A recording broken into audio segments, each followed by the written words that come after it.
I know we've only known each other for 4 weeks and 3 days, but to me, it seems like 9 weeks and 5 days.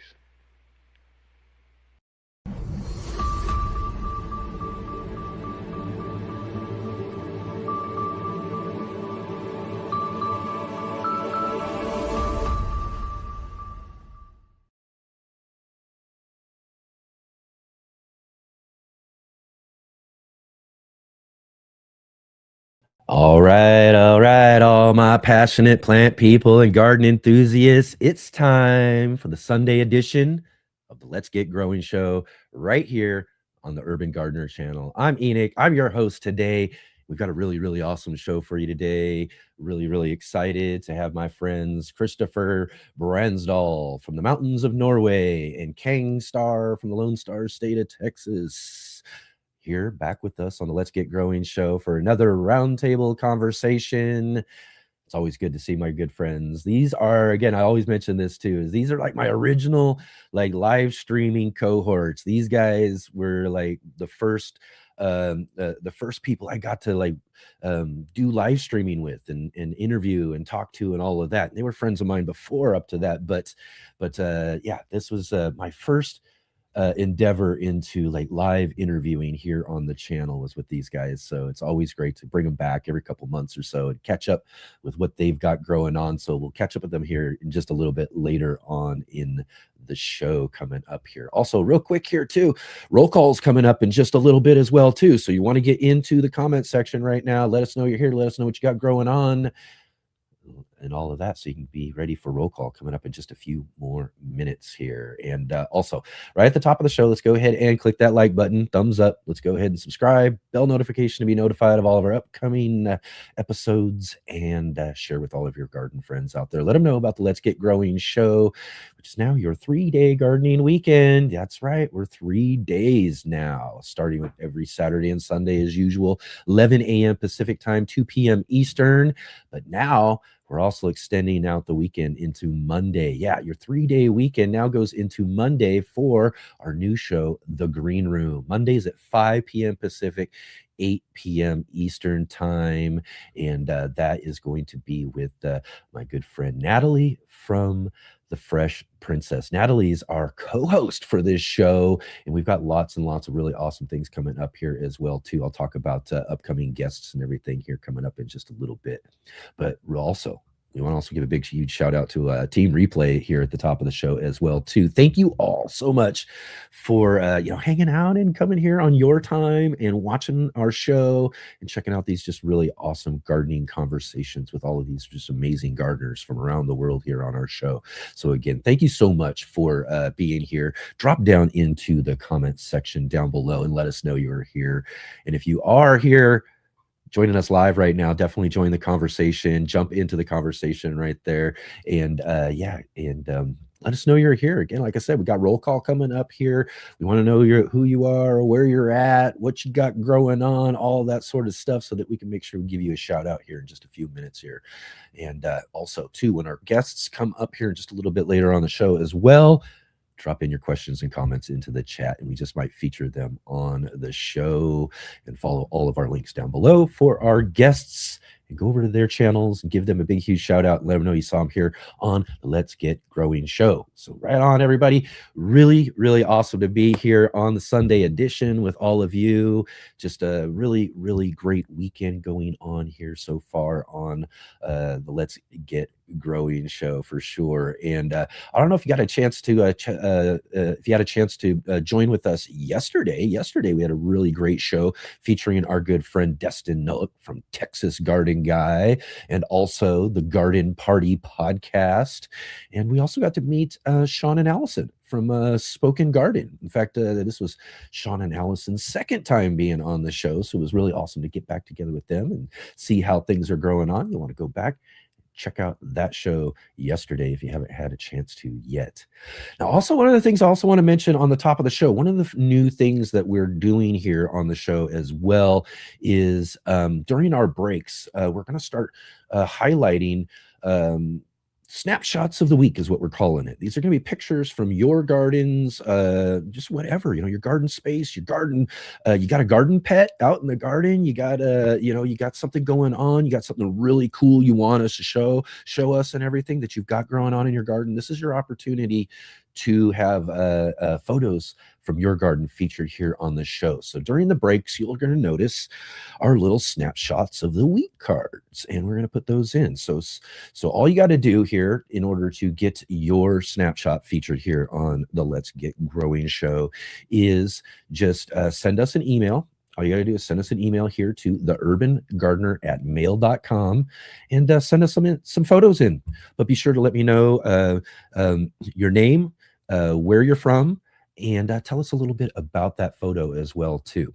So I love to see those photos. We've already gotten a few coming in already from our announcement last week, so thank you everybody who's already starting to send in some photos from your garden.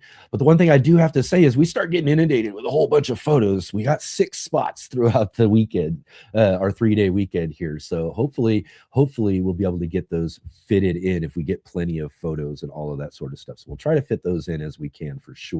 But definitely come and drop those in again at theurbangardener@mail.com. That's mail, not gmail.com, but theurbangardener@mail.com. Send us in your photos to be featured here on Snapshots of the Week. All right. And also, everybody, just we're getting the year started like we've been talking about. Again, this is our only second week of the new 2026 year here on Let's Get Growing, and again, we've got lots of just really awesome things. I hope you all had a chance to join with us last week as we were just kind of getting everything launched up and going and all of that sort of stuff too. But we've got another really great weekend as well too. And I just want to also say that booking is really going great right now, and I think we got some really amazing, awesome shows for all of you coming up. So you're definitely going to want to stick around. You definitely want to make sure that you're hitting that notification button when you get an opportunity to, so you don't miss out on any of these just really great shows that we have coming up here on the Let's Get Growing show. All right, and let's see here. Also, let's see, what am I going to do? Oh, you know what? I want to talk about this real quick here too, as this is our last weekend to kind of mention our previous, but on our Sunday editions of the show, we do our monthly gardening book club. These are really great, fun shows that we do once a month, every third Sunday here on the Sunday edition, where we get together with my good friend, Mark Boucher Colbert. Mr. MBC gets together with us as co-host, and we interview some really awesome gardeners here on the show. And this last Sunday, or not last Sunday, it was last Sunday. I don't remember my days, but it was last Sunday. We had on the show with us Sam Kaufman. He's author of Survival Gardening, How to Grow Your Own Food Supply from Seed to Root Cellar. This was a really great book, really great conversation, everybody. Again, there was just a little bit of technical issues at the beginning. Get past the technical issues. You can fast forward through all of that sort of stuff, but get to the part of the conversation with Sam there. Really good stuff, talking with him all about survival gardening. And then we announce our next month's book at the end of each of our book club shows. So we announced this next month's book club is Willie Galloway's Veggies for Breakfast. And we haven't really delved into cookbooks quite yet, and maybe this is getting us closer to like a real full-on cookbook in a sense. We did have Kristen Graves a little while back, and her garlic book had a few recipes peppered into it.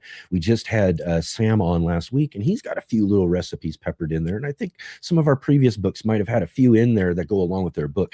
This one here, though, is really packed full, and it's intentionally a cookbook for gardeners, because this is really going to show you how and what are some really amazing, excellent ways to utilize that produce that you're growing out in that garden and use it in your breakfast for the most important meal of the day, right? The most important meal of the day.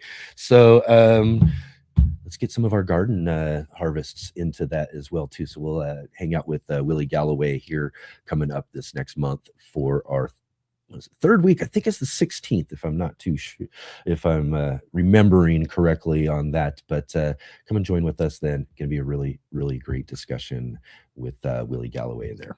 Awesome, everybody. Right on. Here we are, just cruising right along today. I do got to get this all set up though too here, but right on. I hope all of you are having a really, really great week. But let's go ahead and get this going here today. Is like I said, this is a new way for us to kind of intentionally get in here and say hi to everybody and give folks a shout out joining with us here live on the show.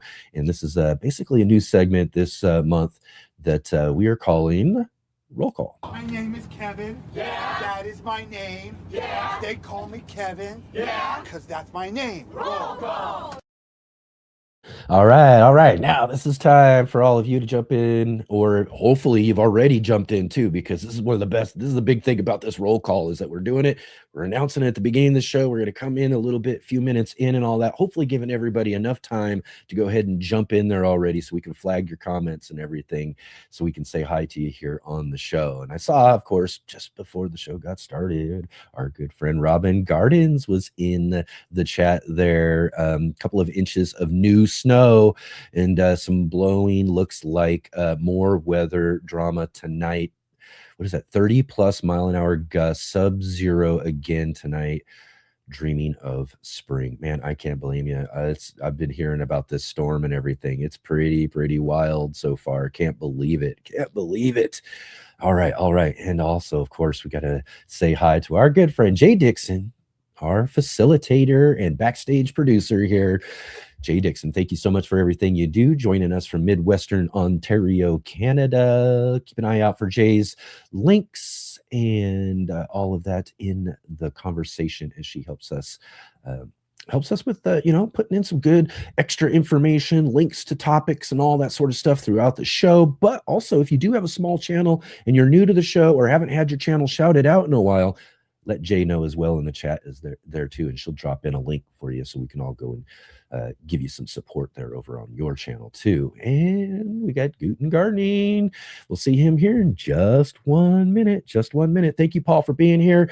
He says he's going to be listening in. I'm sure he's probably out working and doing some things right now, but that's one cool thing about a fun, cool talk show like this. It may be video and all that sort of stuff, but you can also kind of treat it as a podcast too, and just kind of turn it on, set it aside somewhere, and just kind of listen to the whole conversation that we have here today. Leslie, it's always great to see you in the conversation. Thank you for being here today. So awesome to have you with us. Also, Colorado clouds. Excellent. Great to have you here. I see our good friend David from Bowtie Life in the Garden. Triple G, greetings, global gardeners. I am running like a madman, draining several irrigation systems and irrigation systems for clients and covering plants ahead of tonight's possible freeze of the winter. Oh my gosh, yeah. Even you guys there up in the upper panhandle of Florida are be hitting with this storm. That's crazy. It's wild. I'm kind of glad it's cold here. I mean, things did freeze over for us kind of a little bit earlier, but in no way is it anywhere as cold as what everybody else is dealing with right now. Kevin, hello. Hey, how great to see you. He says his garden is under about a foot of snow today. I think that's pretty common for a lot of folks right now. Everybody's gardens are nice and tucked in and all of that. We've got Shawnee Grows. Awesome. Excellent. Great to have you here. And stay ahead of your cold list for weather prep. That's a big thing too. Yeah. A lot of folks, I've been seeing some videos, some folks giving out some good advice on good winter prep hacks and stuff to get ready for storms like this. Let's see here. What does he say? David says, I have a new video coming out in a couple of days about healthy honey ferment with turmeric, ginger, lemons, and a few hot peppers. Awesome. Everybody go check out and be sure to go see David's new video coming out there. Excellent. Sam, awesome to see you here. Good afternoon, everyone. Snowed in here in Northwest Ohio. Oyster mushrooms growing and starting some sprouts today. got the seed starting bug. Yeah, it's starting to hit now. This is it. This is get ready. You gotta like Christopher says, I'm ready. We're all ready. It's time for getting our seeds going as well too. When we're or at least starting to really think about and plan a lot of the sort of things that we're going to get out into our gardens coming up here as well too. So right on. And Christopher, we'll see you here in just a few minutes as well too. Thank you for being here today. All right. Let's see who else we got in here. Bohemian Herbology. Hello from Central Illinois. Looking forward to the fun today. Awesome. We've got Farmer Marshall in the conversation. Excellent to see you, Marshall. Awesome to have you around. And let's see here. We got anybody else? Cats, good to see you. Good morning from 8,000 feet in Silver Cliff, Colorado, way up there. Oh boy.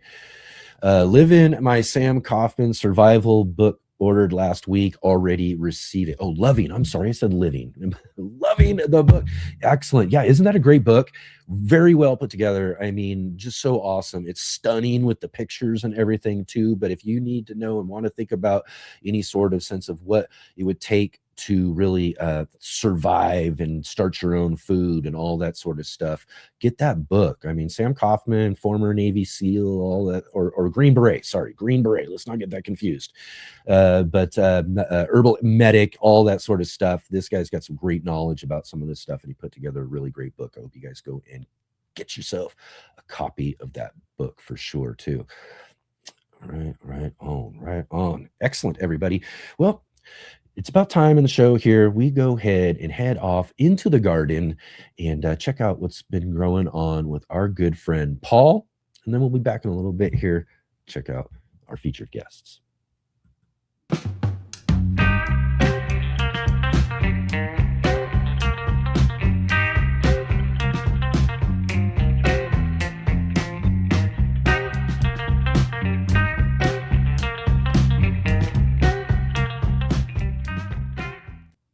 Hello, Let's Get Growing community. I hope all's well. You know, a lot of people who are in the live stream are pretty passionate gardeners. I mean, that's one of the ways that Enoch describes you, as these passionate plant people. But I also think that there are probably a lot of people who are watching the replay, and maybe even some people who are on the live who aren't necessarily the most passionate about gardening. And I wanted to create this video just for you all. Well, for everybody really, but let's see if you all agree with my point of view here. All right. You know, I hope my passion for being in the garden and gardening comes through in every single one of my videos. But I want to start today by saying something that might sound unexpected coming from somebody who cares deeply about gardening. You don't have to be passionate about gardening to begin. And before that goes any further, I want to be clear about my own position. I am passionate about this. I care about plants. I care about the soil. I care about the process of growing things well. You know, I built this raised bed. I built all of our raised beds here intentionally, and I spend time paying attention to what happens in each of them. But my passion is not a prerequisite. You know, I think one of the most common reasons people give for not gardening is that they don't feel that same pull. They assume that if they're not already interested, if they're not excited or curious or invested, then gardening simply isn't meant for them. And I think this belief stops people long before lack of space or lack of time ever does. You know, somewhere along the way, it seems to me anyway, that passion started to feel like the entry requirement rather than something that can develop slowly or sometimes, honestly, not at all. But many meaningful practices in life don't begin with passion. They begin with intentionality, with usefulness, or with the decision to try something carefully and then see what happens. And I think gardening fits that model very well. You know, This raised bed exists because I wanted to see if I could grow in an indoor raised bed. I wanted to learn from it, care for the plants in it, but the plants growing here don't require my enthusiasm. They respond to consistency, attention, basic care. They need soil that supports them. They need light that reaches them. They need water applied thoughtfully, the right time, in the right amount. They don't need excitement. They need steadiness. And I want to make this clear because you know me based on my identity as a gardener. But gardening also doesn't need to become an identity to be worthwhile. It doesn't have to be something you feel emotionally attached to right away. It doesn't have to take up mental space beyond what you're able to give. It can be quiet work. It can be simple work. It can be careful work. It can definitely be enjoyable work. But for many people, I think that's exactly what makes it sustainable, this practice of gardening. But when passion is treated as the starting point, it creates pressure, and pressure, this is from my own experience, often leads to avoidance or quitting. But when the goal is simply to take care or care for something reasonably well, then gardening, I think, becomes far more approachable. So if you're somebody who hasn't stayed with hobbies in the past, that doesn't mean that this pursuit isn't for you. Gardening doesn't demand your constant focus or your constant interest. So, if your attention shifts for a time, the plants don't interpret that as failure. They continue to grow according to their own rhythms, not yours. And indoors, especially, gardening can remain contained and manageable. One bed, one container, one small system that fits into your daily life without overwhelming it. That matters more than I think people, or many people, realize.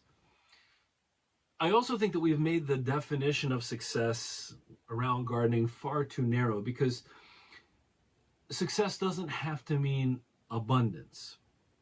It doesn't have to be or mean perfection. It doesn't have to mean you do everything correctly the first time. Not at all. Success can mean paying attention. It can mean learning how a plant responds in different situations. It can mean keeping something alive and noticing the changes. And that's often the first step from somebody moving from saying they have a brown thumb to a green thumb. But you don't have to decide that you are a gardener in order to grow something. You can simply be someone who chose to care about a plant, chose to care about growing something small. And if you've been waiting for motivation or excitement before beginning, I want to very gently suggest that you don't need to wait for that feeling. It is acceptable to start without passion. Sometimes, just like in our case, interest grows alongside the plants. I have talked on a number of occasions how we started very small, a little 3x3 bed, and look at us now. Hey, and even if the passion doesn't develop, even if it doesn't, the act of growing something with care still has value. So I'm going to reiterate this. You don't have to love gardening. You don't have to start at that point, and maybe you never get there, but you have to be willing to give something the conditions it needs to grow. And I'm going to reiterate something that I just said a little bit earlier because I want this point to be very clear. I personally believe that in my work as a gardener, my passion has grown as my garden has grown. Each success has brought a heightened sense of accomplishment. Each failure has brought some new lesson, some new piece to me that I can learn by and hopefully not make the mistake again. Each experiment has brought some excitement that I can continue to develop. My passion is developing, but I don't want you, if you're not somebody who grew up with a garden, if you've never even experienced it before, I don't want you to think that that's the starting point. The starting point is this person over here saying, Guten gardening. Although I do say that at the beginning of almost every video. I want you to take from it that if you care enough to get started, just to try, that's what it really takes. You don't have to have passion to be a gardener, but you probably should watch out because you'll probably pick some up along the way. Okay, I hope you enjoyed this video. One of our primary goals on this channel is to encourage people to grow, encourage people to try growing something new, encourage people to garden, even if it's for the first time ever. And when I was thinking about today's video, that was what I wanted to get across to you, especially for those of you who might be hesitant or who have a belief that is a belief that they can't. Well, this video is for you. Well, it was great to be with you all again. I hope you enjoyed today's video. I look forward to seeing you in the months to come. Take care, everybody, and I'll see you next time.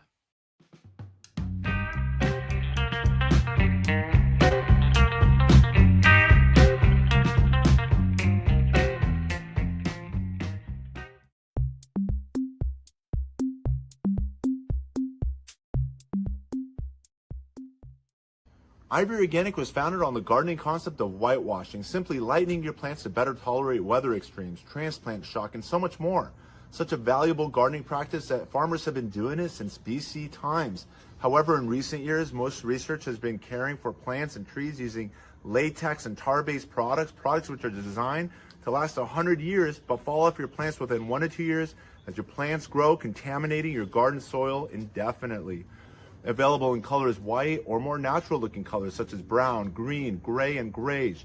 Ivy Organic has 2 general categories of whitewash products. The 3-in-1 Plant Guard, which includes 7 natural oils including castor, cinnamon, clove, garlic, peppermint, rosemary, and spearmint, which offer insect and rodent repellent protection, and the whitewash oil-free formula. Both products also have diatomaceous earth in the base ingredients, which naturally offer some insect repellent protection too. As always, keep growing with Ivy Organics and wishing you all happy gardening.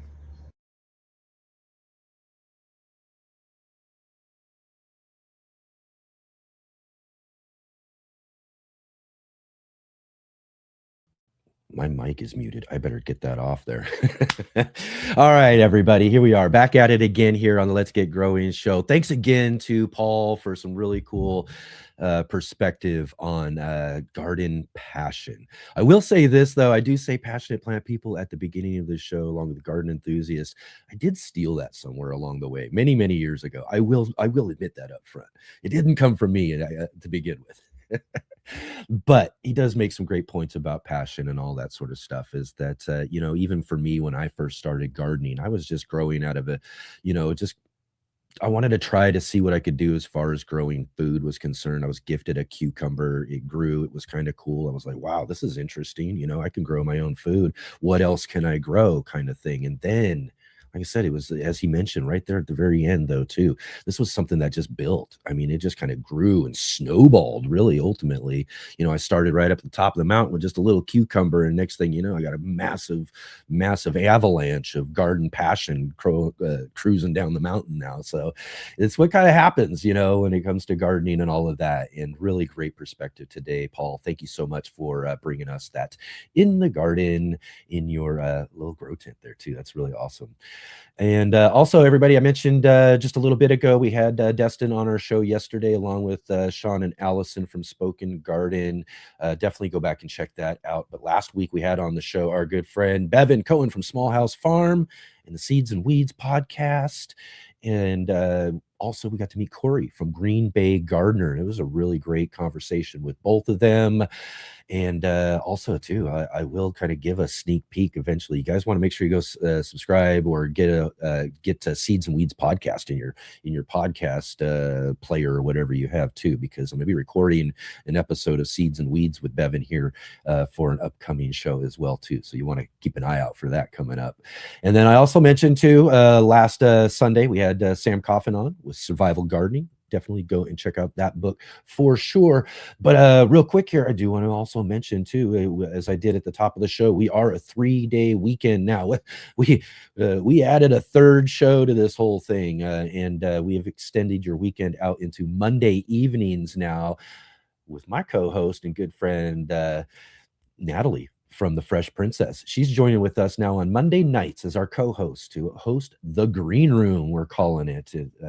Just a really, really fun new show, and all of this is going to be more of a, similar to kind of what we do like today or intermittently as well throughout the year on our Sundays, trying to put together little roundtables and stuff. Well, this show is going to be basically based on a roundtable conversation all the time there too. So you'll definitely want to come and check that out. It's going to be where you're going to see lots of gardeners you've seen on the show already before, like on our Are You Following Me segment, but also some gardeners that we haven't got to have here on the show live because they can't be here on the weekends.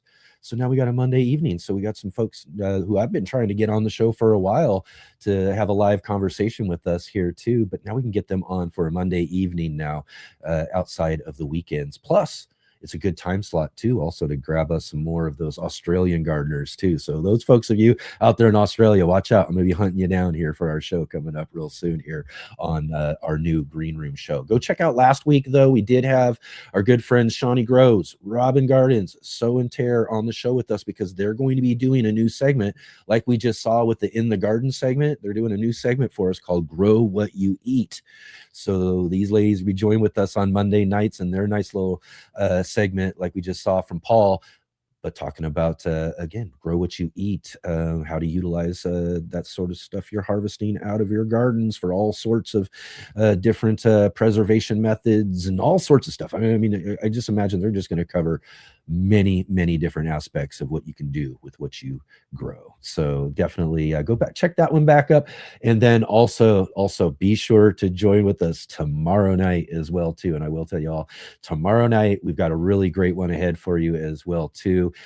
This is under that category of someone I've been trying to get on the show live. We did get to have a conversation with Joe Lample from Joe Gardener. What was it? A season before last, we had him on the show, but it was a pre-recorded.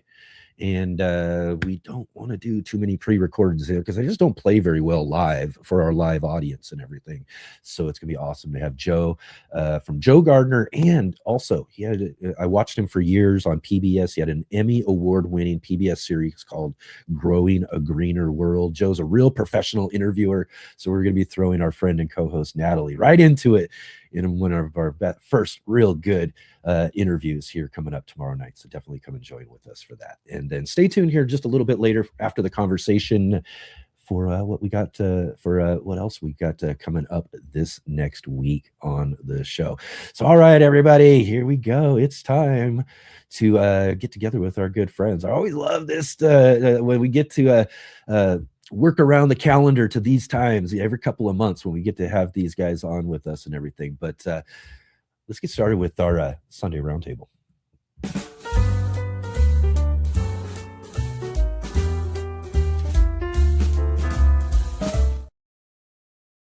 Okay, here we are. Let's welcome these guys to the show. First, we've got our...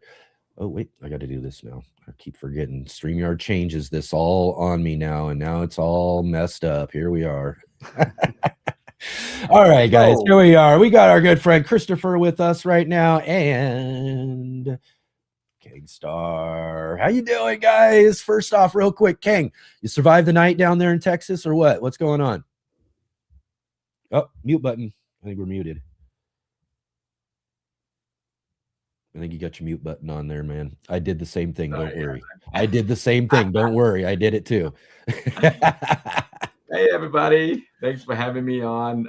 Man, the weather is a little cold. Everything's frozen outside. There's a lot of ice. There's no snow. The snow turned into ice, so everything is just ice. Ooh, And just so my internet goes in and out, pretty yeah. frequently. Oh my, And yeah.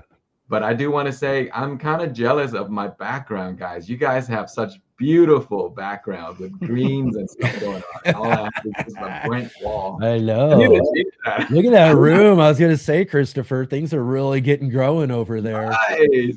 It's beautiful. Man, look at that. Jeez. Dude, I got competition over here now. For sure. Enoch, I yours hope my microphone is rolling. okay. Yes, we're sounding good, Yep. Chris. Thank you. Perfect. Yeah, what was that, King? Sorry. I said your background, the plants keep growing every time we have a new show come, like it gets bigger and bigger each time.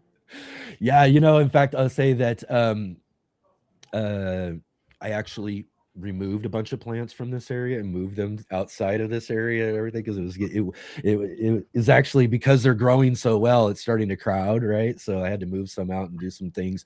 Went on a massive like house plant propagation tear over the winter here. So I've got massive new starts, new plants and all that sort of stuff just from the ones that I have here, let alone adding any new varieties and things that I want to do over the next year as well too. But yeah, it's growing wild here for sure. What all you got there? Let's see here. What's that? Is that the banana or what is that that's right there next to you, Christopher? Yeah, this is the banana. Yep, that's what I thought. One of them. One of them. I have 1, 2, 3, 4, 5, 6, 7 bananas. This is one of the larger ones. 7. This is the dwarf Cavendish. And I also have a red variety that are about this from touching the ceiling now. So yeah, and these were started in September from nothing, only root balls. Oh wow, yeah. Well, that's just amazing. But 7, I mean, I know your grow room's pretty good size that you got there, that new one. But are you really gonna be able to grow up 7 of those in there? I have. As you might be able to see, I can switch around. Here we go. Yeah. Let's show us around here, man. Whoa, look at that one. What? That is awesome, Chris. Oh my gosh. So these are enormous, and it's almost touching the ceiling. This is my hydroponic section, and yeah, I have bananas all day long. Woo, That is so cool. And any of them in Norway too, guys. If you guys didn't know, that's his grow room in Norway. I know. It's so -4. It's -4 Fahrenheit outside at this moment. Wow. -4 for you. Yeah. Oh my gosh. Yeah. I think some of our Midwestern states got you guys beat over there in Norway right now. Yeah. Whew, yeah, I crazy, heard it was quite cold. I read on the news. Yeah. So what's the, you said it's icy out there, but how cold is it though down in Texas right now outside? I think it's around 19 degrees Fahrenheit or so. Yeah, so not bad. It's just really icy and we're not used to this, so people are just not driving correctly. Yeah. And we're staying in. I mean, we're pretty much locked in right now. My gate won't open because the snow covered it up. And our front yard is just, I see it right now. We're playing outside earlier. We're doing sliding around in a sled. Yeah. I saw the video. I did that post that. Another AI, I was thinking. Right. One of our former guests I follow, What Brooke Grows. She lives down there as well too, and her husband's from like near Canada, right up in those states and everything. So he grew up playing hockey and ice skating and all that sort of stuff. So she's got a video of him out in the street with his ice skating on in Texas, ice skating up and down the street. He did admit that it wasn't good ice, but at the same time, he was still gonna go for it. It was funny. Yeah. You just think of people in Texas ice skating outside is great. Right on. I saw on the news that about 850,000 people were without electricity now. Oh my gosh, I in can all imagine. the states where the storm is moving over. Mm-hmm. That's Yeah, Yeah. that's the biggest thing. And some folks were also talking a little bit about that in the chat a little bit earlier too, is that, you know, you got to be really thinking about these snowstorms as you get the warning they're coming and stuff, and do some prep about it. And one of the best things you can do is have a generator, you know, those sort of things, because it's just inevitable in these types of storms that folks are going to lose power and be stuck in the cold, basically, you know, trying to heat everything up with fires and whatever else you can do, you know. Yeah, it's a different environment. Keep the propane heaters out of your house too, you guys. Come on. Yeah, but it's scary when you're not prepared. We're used to, when now on the next 10-day forecast, we're gonna have well below zero or 0 Fahrenheit, well below that for the next 10 days. So, but that's something that we're used to. It's normal. Driving a car is just nice in that weather because the roads are better. But it's when you live in a place where you're not used to these kind of things. We have ice spikes in our tires and everything. So we're well prepared for this. And you guys plug your cars in up there? Yeah, we have electric cars. Both me and my wife have electrical cars. Okay, well, I mean, like, for like, do folks who still have gas powered cars use yeah, the heater, plugins the and preheater? Yeah, oil pan magnets and stuff. Yeah. Because that's what we used to do in Alaska too. When I lived up in Alaska, every house had an extension cord that ran out into the driveway. Yeah, but it's not so much needed on the newer vehicles now because they have that internally, the heating system. They have a smaller engine that heats up the vehicle. Yeah, that's great. But yeah. It's different living in a place where you know what's coming, though. You live in like a place where snow is normal. It's a different thing and all of that. Because also I was thinking about what was it? They were trying to say how many inches of snow was going to hit down there or whatever. And I was like, oh, well, I mean, it's a few inches, but then you have to put it in perspective. You know, it's like, well, a few inches for people who are not used to this stuff at all. Is really hazardous when it comes down. You're right. Yeah, just a few inches, but that's just too much for us here.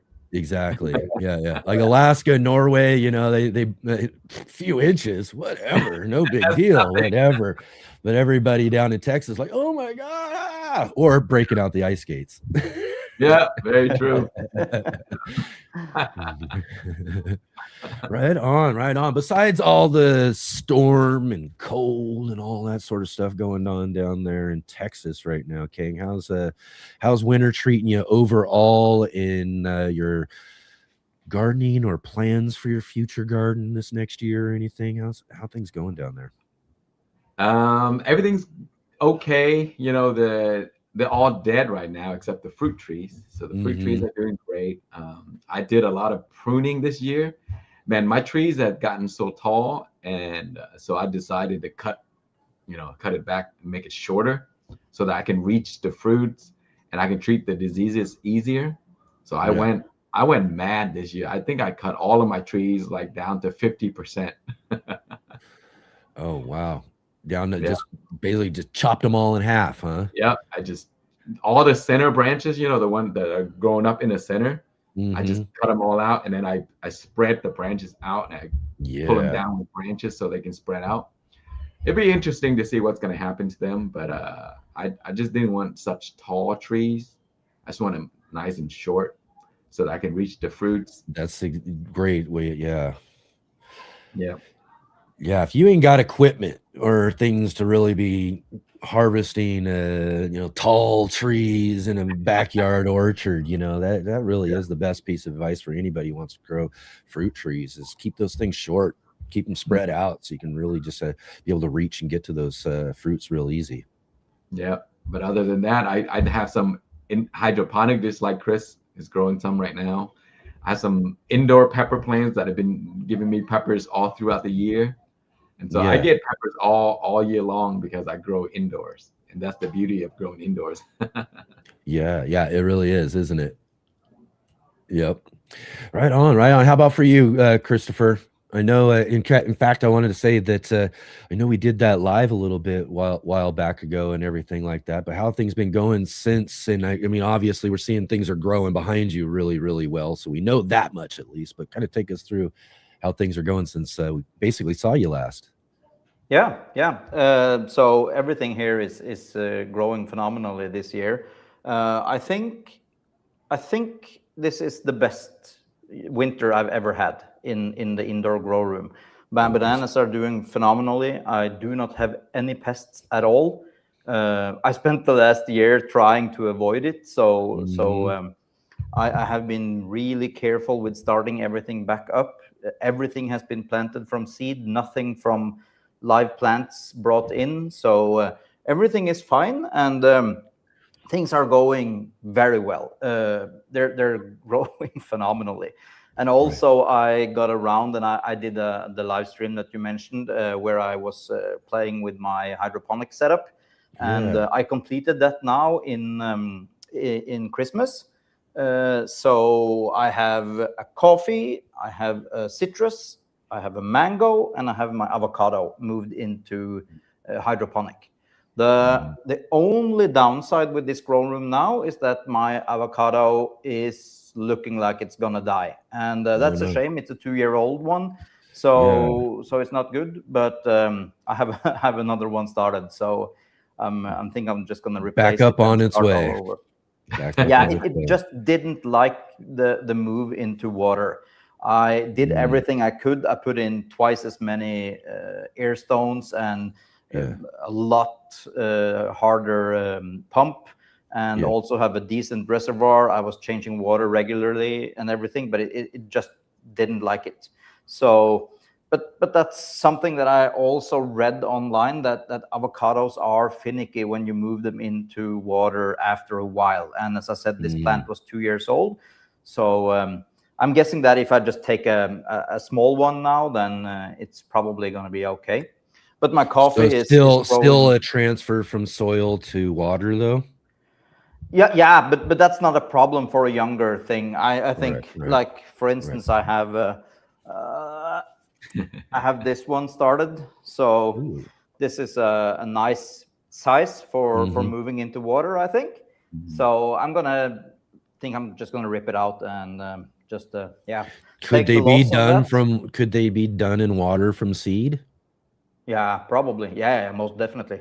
They could, but it's easier to start it. I just throw some avocado pits into the pots around here, and then whatever sprouts, I just move it out and into a separate pot. So there's kind of no work with it. If you want to have a huge container, it's taking up the space and everything in the beginning. It's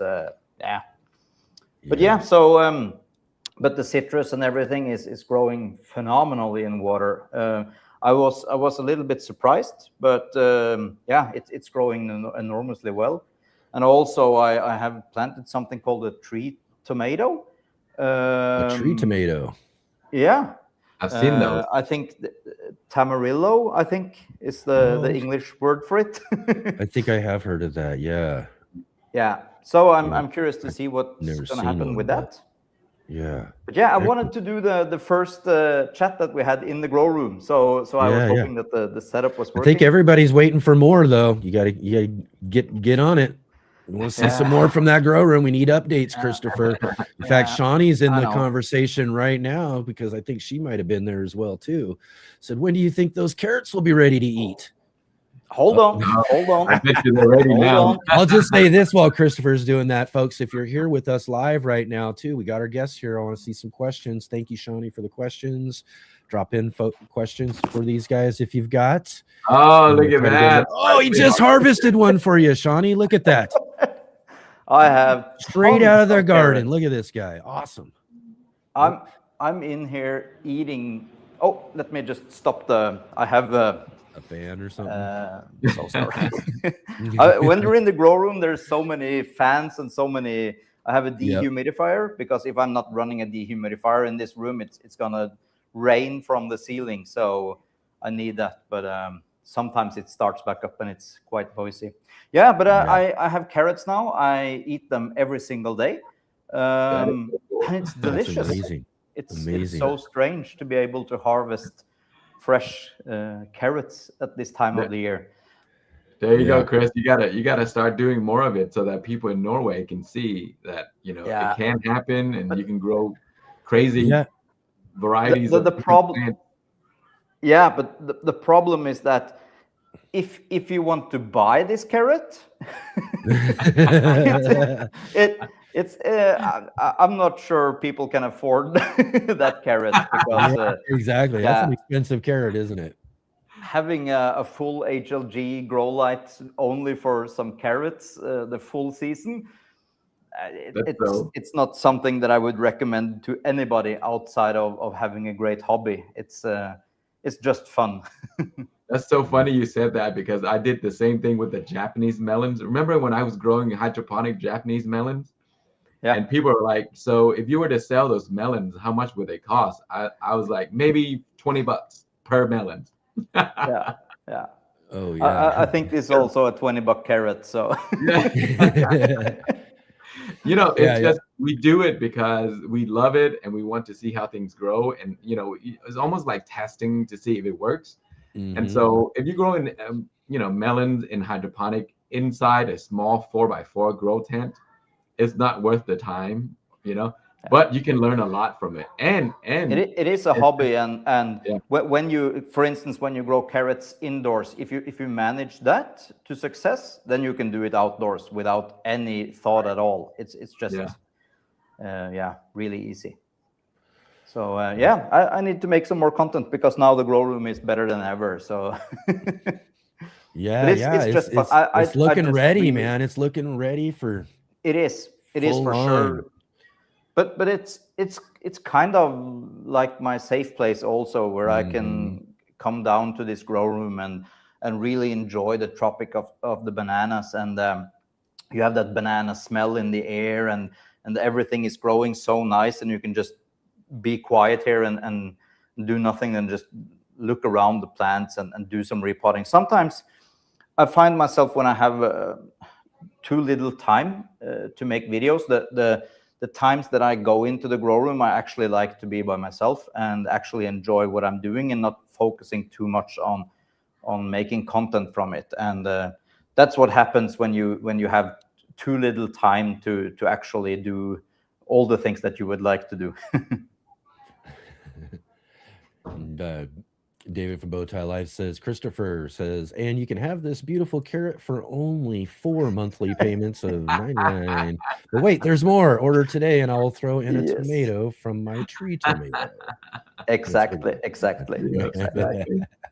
Really funny. But I'm curious. You guys that live so long south, you probably know I'm growing a pomegranate, and I have a question, if it's okay. Yeah. I haven't tried growing pomegranate yet. It's been one I want to do, because I do believe I can grow them here. I don't think they're zone. I think they're zone tolerant. Yes, fruit on it. Wow. Yeah. So what? There's a lot of fruits here on the pomegranate, and that's small too. Look at that. Yeah, but it's a dwarf variety, and it's so beautiful. And I had some watering issues with it. So one of them, I wasn't paying attention and I overwatered. But the whole plant survived. But I took it out and took some care of it, and then I dropped one of the fruits, and I opened it up, and I was surprised to see that it wasn't ripe at all, but it was completely full packed of these small kernels, and they gave me hope that this is actually going to be decently tasting once they ripen. But the problem is I had known nothing about it. So these set fruit 2 months ago, but I don't know how long should pomegranates stay before you harvest, and how do you know when it's time to harvest? Because the color looks ready, but it's not ready. Yeah. It does. It's just amazing.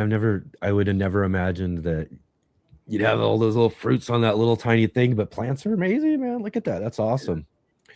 Oh, and David says, I'm going to send you some pomegranate seeds. Well, definitely, David, do that. I'd love to get some. Maybe try them from seed. That'd be interesting. I've never seen it, a pomegranate that small that produce fruit. No, my it's parents just amazing, isn't it? Yeah. We have a pomegranate it's just tree a small backyard. bush. It's huge. Yeah. This is just a bush. But I also have a couple of pomegranates from the regular size also, and that's just one tall, lanky. It looks like the start of a citrus kind of. It just grows long and it branches out, and that's going to probably be a huge tree. But as I understand, this dwarf variety is more like a bush. It's going to be maybe a 3 feet tall bush, and that's just perfect for an indoor growing. So yeah, I thought I could give it a try, and I wasn't expecting to be able to eat it, but I was looking online and it said it's quite tasty, but it's they're a lot smaller. Yeah. But they're bigger than I was expecting, to be honest. They're yeah, quite they are big. smaller, but they do look pretty big for a little bush like that. Yeah. They do. So, Wow. but I don't know, probably a few months. Is it like a citrus that it would need to stay on for a few months, or I don't know? Yeah. See, Bowtie here saying the pomegranate will be ready when it is fully swollen. That one is not ready quite yet from the looks of the bloom end. Okay. So just a follow-up question. Now, Right. I have noticed that mine feels a little bit square. It sounds weird, but they don't feel fully saturated yet. Oh, okay. Yeah. Like they're Yeah, really so it might forming be that inside. yeah, so it might be that it bulbs up a little bit more once they're ready. Interesting. It could be. Yeah, they probably just start to swell up a little bit more. The individual little seed fruits inside probably aren't quite swelling up yet is probably what it is. And also the bloom and that's probably. Yeah, but it would be really, I mean, it would be really hard to tell with something, you're growing in, a smaller, you're getting a different type of growth situation than what the plant's normally going to do. So there's going to be a little variation in what a ripe fruit looks like compared to a full tree though, right? Yeah. But no, I'm totally interested. That'll be fun. You definitely, if you get a good ripe one and all that, you got to do a little reel or a little video or something. Pop it open and show everybody. Yeah, a little taste test. This is my 6 inches pomegranate that produce a fruit. Yeah. Exactly. That'd be cool. Yeah, exactly. I just wonder though too if it because they also have like different little sections, like pomegranates are like little sections that they have similar, right? I just wonder if the smaller ones have less sections. No, if they have the same. I and they're opened just it up. It was looking exactly the same, only a little bit more miniaturized. Wow. But the kernels also were decent sized and everything. So I wasn't expecting that at all. I was expecting open it up and it had a couple of pits in there and nothing else. But no, it was looking very nice. Yeah, he says mine stay on the plant for a couple of months. The ridges will stand out pretty large when it is getting close. So you'll be able to see those ridges of each of those sections probably really well. But a couple of months on the, that's a good amount of time for a ripening period for sure. But also that's outside, so I'm guessing if I double that indoors, maybe in a dimmer light, then I don't know. And eventually they will probably fall off of themselves when they're ripe. So it's just an experiment. I have years left, so I think that's right. Lots of time to get this figured out, right? I can get a couple of cycles. So cool. I wonder if you can grow them as like a shrub in front of your house, because I have these shrubs in front of my house. I saw online that you can use them as a bush. So if you want a bush fence, for instance, then you can use pomegranate for that. That would be so cool. Something you can grow as a, ornamental, and then you can eat them, Yeah. And it's also it's a nice desk plant. You don't. I mean, definitely that would work out great. Ornamental, like an ornamental, maybe an edible ornamental, but hey, that's. And it looks so nice. So I was really surprised with that. It's so fun when you try to start something from seed, and I don't know if you guys feel the same way, but I often buy tons of seeds online because. It looks like maybe we lost Khang. Oh yeah, let's see here. We'll get him back here in a second. Let's do that real quick. Oh, there he is. Okay. Sorry, guys. There we go. No problem. It's just that when I buy seeds online, I read through. Like for instance, I buy a lot of seeds from a website called Tradewind Fruits. I don't know if you have heard about it, but they have so many different exotic things. And I just look through, oh, that looks exciting, add to cart. That looks exciting, add to cart. And when I get the package, it's just a name that I don't understand, and I throw in the seed and I don't expect much. And then sometimes you get a lot of things that are so much more interesting than you originally thought, just based on the way it grows and everything. And this year I have started only these stranger things. So I have so many different tropical things that I never would have ever guessed of growing before. So it's exciting to try something new. Then I've been used to only growing tomatoes and cucumbers, peppers, and everything indoors. But now I feel like I've expanded to everything. Everything has its own interesting aspect of it, I feel. Yeah, it definitely does. And I like the idea of too, and I'm one of those folks as well. It's been a little while though, and probably a couple of years since I really kind of threw new things into my garden. But it is always fun. And really, like you said though, too, is kind of like I see this over here and, or maybe I get the seed started or something. It's new, it's different. And then you get to see it, what pops up, what comes up and how it grows and all that sort of stuff is really, really exciting, especially if you can, find some success in growing something new. Yeah, definitely. That's the real fun of gardening though too, right? It's like, you get to figuring out those things that, you really want, you really, you enjoy. These are my mainstays. This is stuff I want to have all the time. But then once you got all that down and you got that all situated, but then start throwing new stuff in and having fun with these little side experiments and all that sort of stuff as well too in the garden is what really, really makes gardening fun.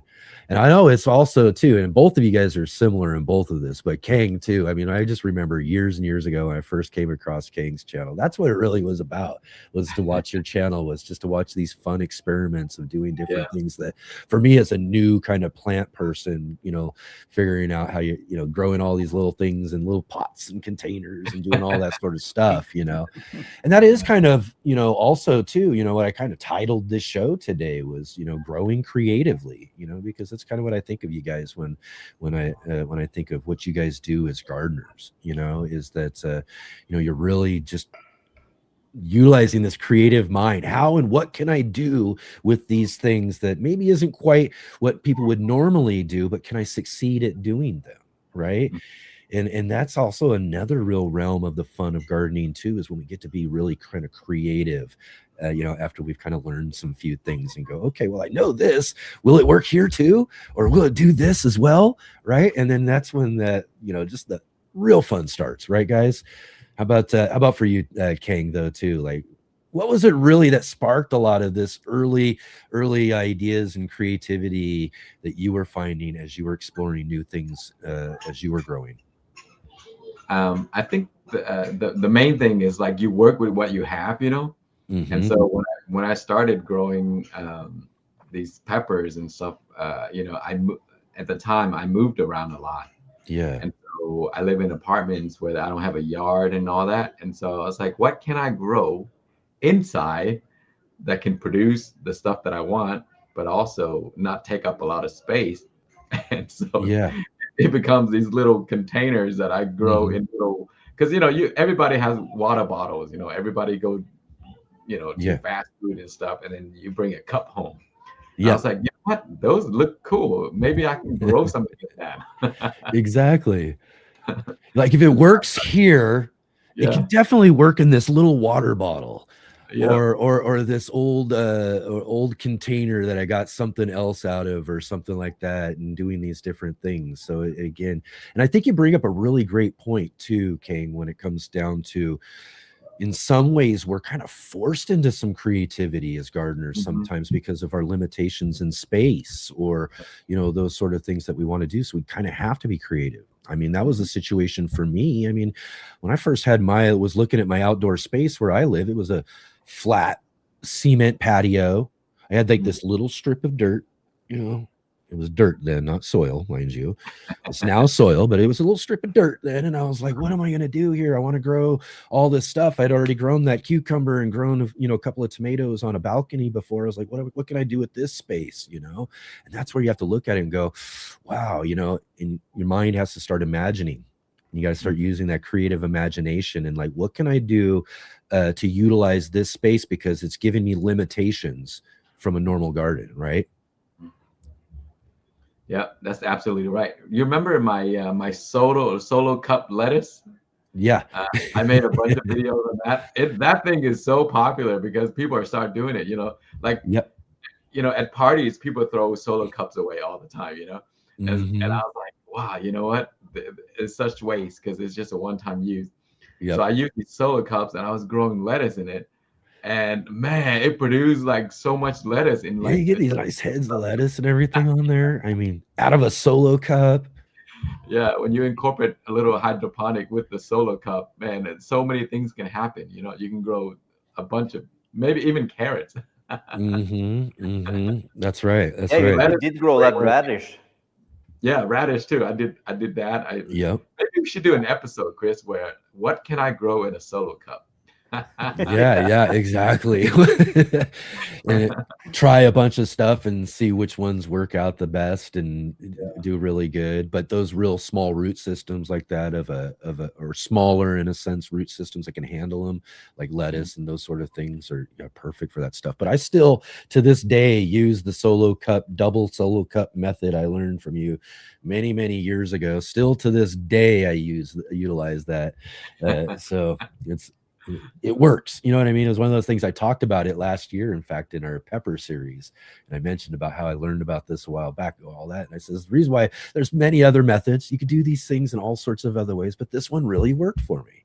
Yeah. You know what I mean? And so it's just something that, when something really works and, you create a system at that point. And yeah, I was really glad to learn that one and start using those.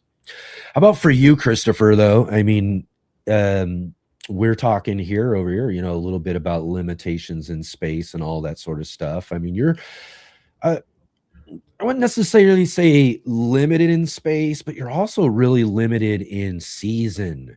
You're limited in all this other stuff in these other ways as well, too, which has got to kind of spark a little bit of, creativity in what you're doing and how you're growing things as well, right? Yeah, definitely. Space, I have enough. I'm more You'll than I build it should if you have. need it, right? Yeah, that's the issue. The more I expand, the worse it gets. So I need to keep it down, I think. But yeah, for sure, the seasons are, of course, a limiting factor for me. But at the other end of it, I feel like I have two seasons. I have the summer outside and I have the winter inside. So sort of in a sense, I have a full year growing season. It's just different varieties at different times. The only thing that is it's easier to grow inside in winter time under my own conditions. That means that when I'm growing indoors, I'm controlling the light, I'm controlling the watering, I'm controlling everything, the heat, everything, which means that I can control when my plants should take off and when everything should slow down. If I'm going away for a few days, I almost turn off all the lights just to keep everything at a slower pace, both for watering and everything.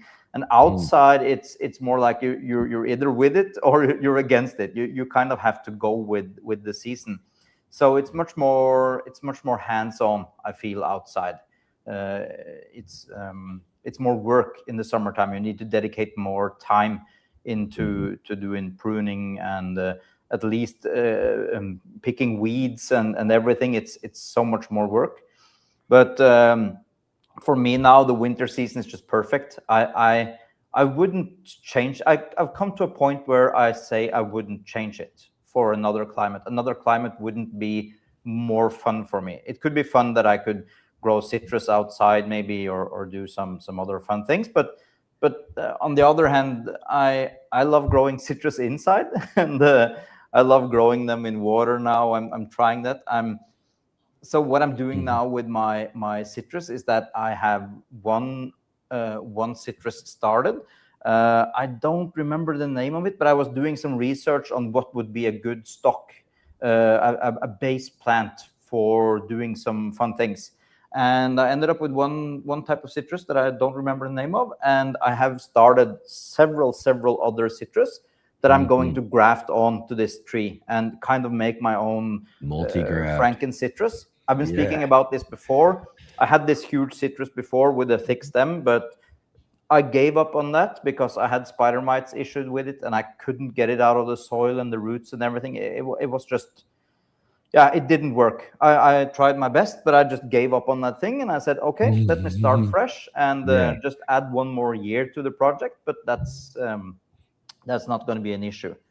So, but I'm looking forward to go outside also. But it's I need to do something about my greenhouse.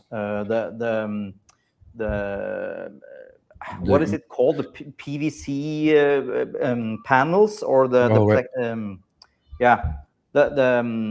see-through panels that are covered with the greenhouse. Oh yes. Polycarbonate, I think. Yes. Yeah.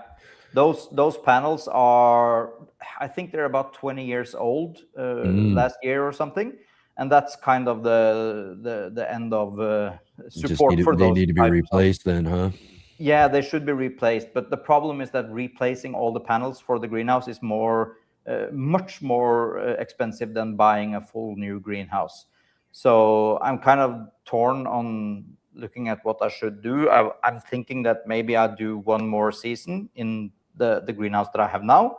But I'm going to need to do some serious consideration on what I want to accomplish. Because outside I tend to be too ambitious in January and February and March. Yes. All the way to June, I'm super ambitious. Another really great gardener trait. This is just I think we all have this problem. Yeah. It's the same thing every time, and I end up with 500 plants that do okay, but instead of having 10 plants that do fantastic. And I really want to scale down and make more of the fantastic types of plants, because why put in 6, 7, 8 tomatoes when you only eat one? Then it's better to have one plant do phenomenally instead of having everything. So I'm in the phase of rethinking how I do outside gardening, and it's going to be some changes to it. But my biggest problem is finding time to do everything. I have too much work, and I don't have the time to do gardening the way I want to, and I don't have the time to do content creation like I want to. And it's not going to change with the first, it looks like. So I'm struggling with that. But I would love to. If I could just win the lottery, then it would be easy. I could just do gardening all day. That's all. Yeah, I know. I was like, if everything blew up or all that sort of stuff, and this was just big, and there was all that sort of stuff, I would want to do the same stuff, just put more energy into it, because I'd have more time and things to be able to do that sort of thing. Win the lottery. I mean, again, I would just do the same things, but it's just I get to do them more, and I get to have more fun with them, and it would just be bigger. It would just be bigger. That's all. That's a good point, Chris, because and same with me. My kids are like into all kinds of activities now, and so I have to scale back. I used to grow like 20, 30 varieties of peppers, and because I just love seeing what's going to happen or how they're going to come out.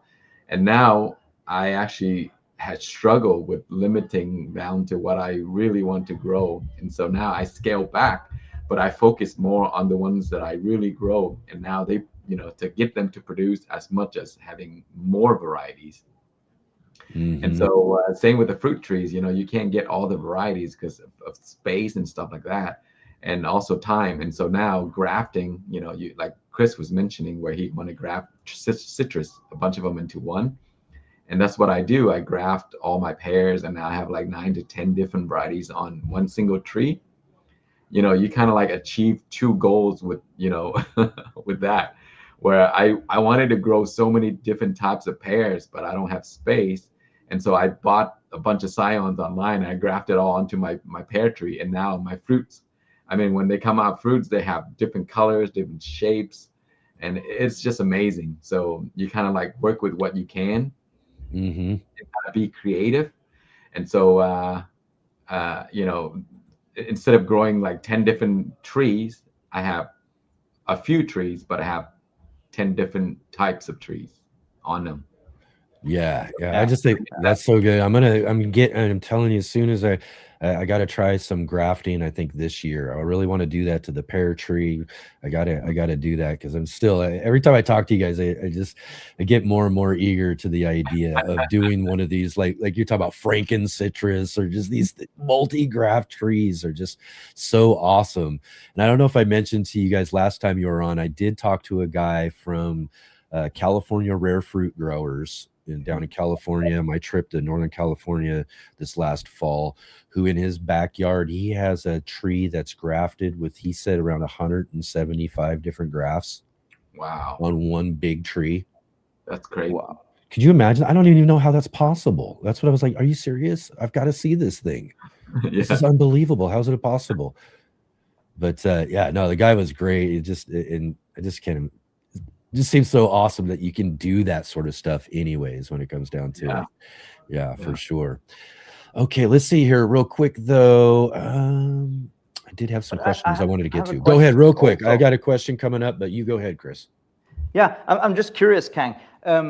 When you're grafting, how do you make sure that there's not a single dominant graft, that you actually get everything that you want from each and every graft that you make?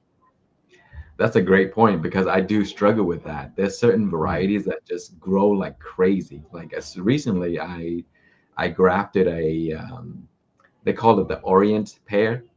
It's just a variety of pears, and man, those things are just like they're rigorous. They grow like crazy. And so what I usually do is I'll keep all of the sizes of the scions the same. So if one outgrow the other, I'll cut it back. You have to, because if you don't cut it back, it'll take over and all the energy go to that one, and then the other scions could possibly die or just won't grow as well. And so you really need to do a lot of trimming. So anything that grows much faster, you trim it back. You make sure that the other ones catches up. But also, would you keep the top, the original plant, or would you cut the top and also graft that? It depends on how you want it. If you want the original to grow, and of course, if you keep the original is always going to outcompete the rest. Yeah. And so usually, because I was thinking that I wanted to cut it off and to get rid of the kind of the original tree and only have that as a lower branch, because I would also guess the same as you said, that it would be really strong. So yeah. Interesting. Just graft onto like for example, with pear trees, it has a dominant center. They call it it always grows towards that one dominant center. And so a lot of the times what I do is I see which one's dominant, I chop it right off to slow it down. And it'll find another one and it'll go right back. But you just have to keep up with it and keep pruning. And so when you grab, you're gonna have to do a lot of pruning just to keep things equal. Yeah. Just gotta kind of keep up with the growth rate that it has, and make sure it's not outpacing other parts of the tree as well too. And I guess it's similar as other things in your garden, as they're growing and overcoming things or shading things or doing stuff like that as well too. You gotta be cutting that stuff back to give everything else a chance, right? Yeah. So Chris, if you're gonna do this indoors, because I have a pear tree, also a citrus trees that I've been working on, and I grow them in a pot. And so what I do is, because these young branches are really soft and they're easy to mold, you just train them quickly when they're young so that they can spread out and up instead of pointing upward. And so I spread them out and I let them grow up. And now it's like a beautiful circle that goes around, and you clear the center so that nothing gets in the way. And so it grows outward and it looks much better. And so the earlier you shape them, the better it is for you to train them and graft them, and easy to work with later. And so I have a beautiful little pear tree that I've been working with for the last few years. Man, it looks exactly as I want it to look because I trained it early. Talk about another aspect of creative growing, right? I mean, we got to be a little how you're doing, and you're adding different things. You're trying to make this into something, you like you said, that you've envisioned from the get-go, and so you're trying to shape it and put it and do different things, and you're just really creating a tree, out of out of a vision you have of multiple different ones. It's just really, really awesome. All right, real quick here, Jay says, who else is jealous of Christopher's grow room? Yeah. I am over here. Excellent. Yeah. Everybody else in the chat's raising their hands too. We got Cats though. Ask Christopher, what lighting do you use to grow so beautifully inside? What are some of those lights you're using in there? Yeah, it's not good. I'm at the point where I'm almost embarrassed to show the lighting that I have, because it might be very much overkill. But I'm using a company called HLG, and I have 1, 2, 3 of the absolutely newest lights that they came out with last year. Those are, I think, 800 or 900 watts of power. And I also have 2 Scorpion Diablo lights. Those are a little bit older, but they are also around 750 watts. And I also have these 350 watt LED panels. I have so much. I have so much light, and I have 1, 2, 3, 4, 5 lights at least that I'm not using at the moment, because I have way too much light from my setup. But I like to be able to, and I know it sounds horrible and it sounds like a waste, but I've decided to go with this hobby. I've invested into it. It's something that I'm going to be doing for many years. So I feel like first off, I need to kind of answer for the spending, but I like to play a little bit around with it, because I'm not using my lights at full power. I'm using them to have a great coverage, and I'm using them to have decent lighting spread all across. That's kind of my motivation for this room, because when I started, I was starting with these old CFL bulbs. I had them everywhere. It was a great fire hazard to have these all around. And I was starting with small plants in this and that, and I was pointing the lights in the direction I wanted. I had some aluminum foils around them, and I did all the things that you do when you start up. But sounds like the voodoo garden. Yeah, exactly. Where do you think I got the ideas? Exactly, I did too. But it's that kind of thing. But now I'm at the point where I'm saying that, okay, I want to grow whatever I want to grow at whatever spot in the grow room that I want to have it. So that's why I kind of have this canopy lighting situation where everything is decently lit, so nothing dies, and then I could focus on some plants, like my bananas. To get something like this humongous banana in 2-3 months, that's going to require some hefty grow lights. So I'm flexing in and out, but mostly I use HLG, and I'm very dissatisfied, to be honest. So I'm not happy. I'm not happy with the lighting. It's the most expensive, as I've found, but the support is horrible, and it's not good. 2 of the not recommended. Most expensive. Unrecommended. It's too expensive for what you get. They've been shipped to my house, and 2 of them were broken, and it's not good. It's not good. But so they have some decent lighting. Chris made a really good point, and this is what happened to me in the past. And so when you start out, you tend to look up things that are affordable, and you try to use that. And what happens is that you find later that it's not enough. Then you buy another one, and now you just wasted the money on the one that you bought before that. And then maybe again is not enough. You buy another one. And I went through that for the first few years until I realized, you know what, I'm invested. I love doing this, and so I'm going to invest in something that it's good, that will last for a while. And very important is you need something that is dimmable. Make sure you get something that is dimmable, because you're not only going to grow one type of plant, you're going to grow all kinds of different varieties for sure once you get it. And so anything, I think these days, most of them are dimmable, but that is a very, very important feature that you may leave out. Yes, so if your light is dimmable, you should invest and get something like that. Yeah, and at least if you want to grow for a hobby like this, then you don't want to have these enormous grow lights that are on all the time at full blast, because it's going to fry some of your plants. Like, for instance, I've been growing some alocasias, and they don't like my grow lights at all. It's way too strong. Yeah. Let's see what we got. Let's do that for a second. I think King dropped out on us, but that's all right. We got things going on in and out. That's all right. I'm sure he'll be back. There he is. Yeah. He's back on there. All right. Let's get us back. I'm All right, back. cool. That's good you're back though, King, because next question's on you. Oh, Shawnee okay. Shawnee asked this a while earlier, so let's make sure we get this in here. Let's do a little pepper talk. She asked, trying any new pepper varieties this season, King? Yes, I have creating one. I'll add to it. Are you creating new pepper varieties this season too? So let's answer both those questions. I actually am. So this season, I created 2 new varieties.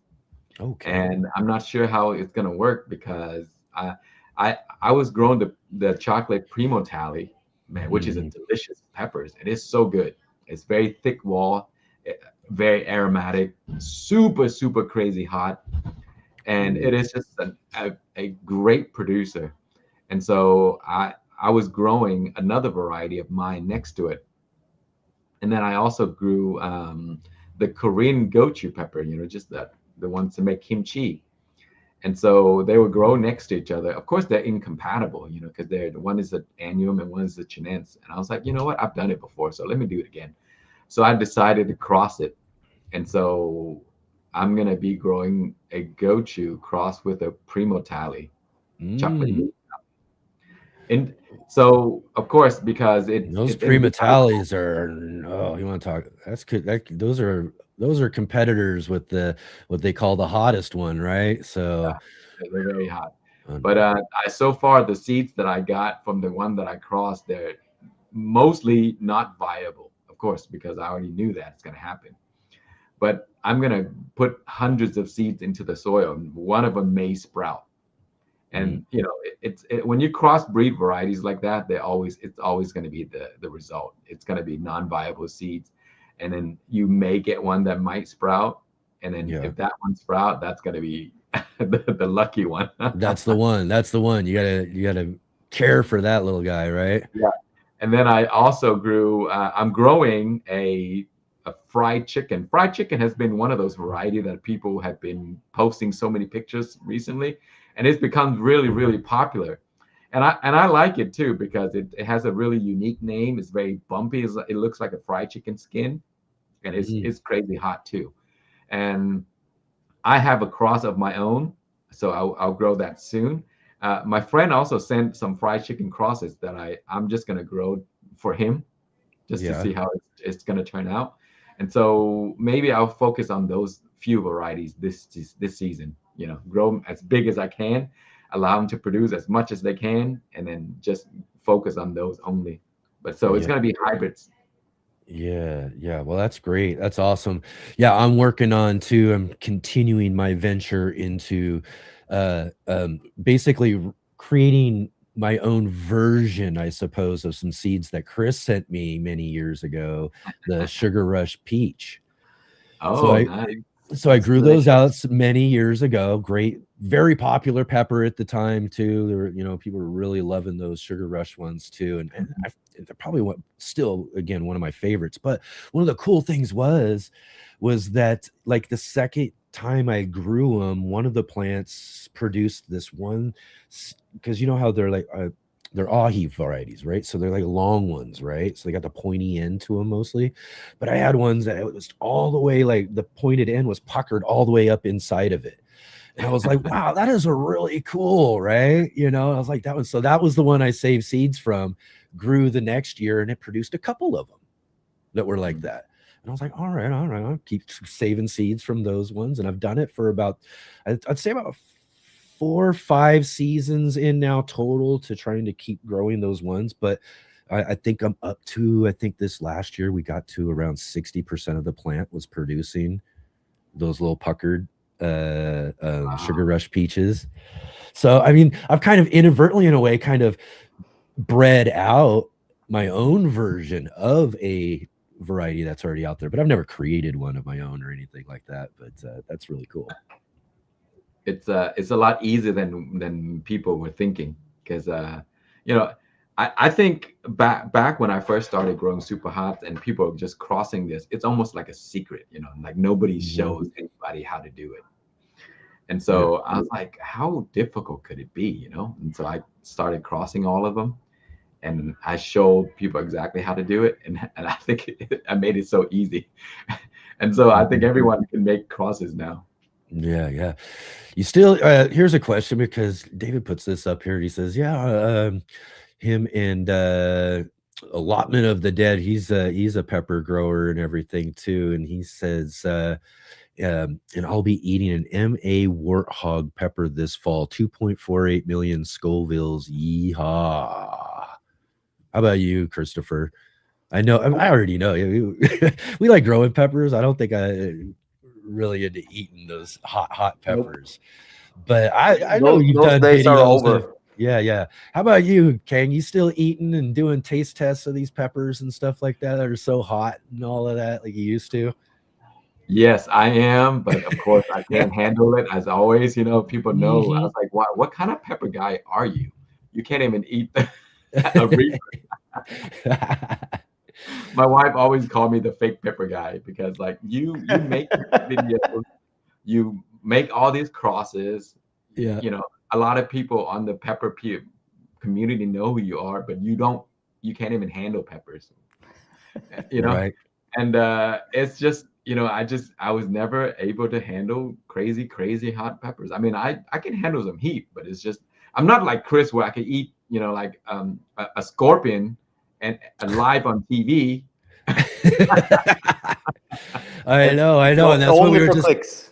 and that's what we were just showing too when you popped out there real quick. Was that's what started, was David was saying that he's going to do a live with him and another channel as well, eating a 2.4 million pepper. That, yeah, and I'm just like, and I always say that I do have one I did grow, as Shawnee was in the chat earlier too, mentioning that we were talking primatales, the chocolate primatales and all that. But I grew primatale for a contest a few years back, and I'm not eating that thing. I wasn't eating it, but I had several friends who were like, oh, I will. So I invited one over, and he came over and ate one right on one of our live streams and everything too, because I wasn't going to do it, but he certainly did.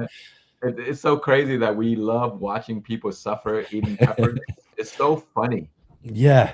You know, I think on both ends too. It's really, you love that. And that's kind of, I think, one of those things that I really did get into peppers and was enjoying back in the day, when there were tons of those videos going around all over the place, people eating like scorpions and Carolina Reapers who didn't know what they were getting into, right? And then they're hopping and bouncing and stuffing their face full of whatever dairy they can find.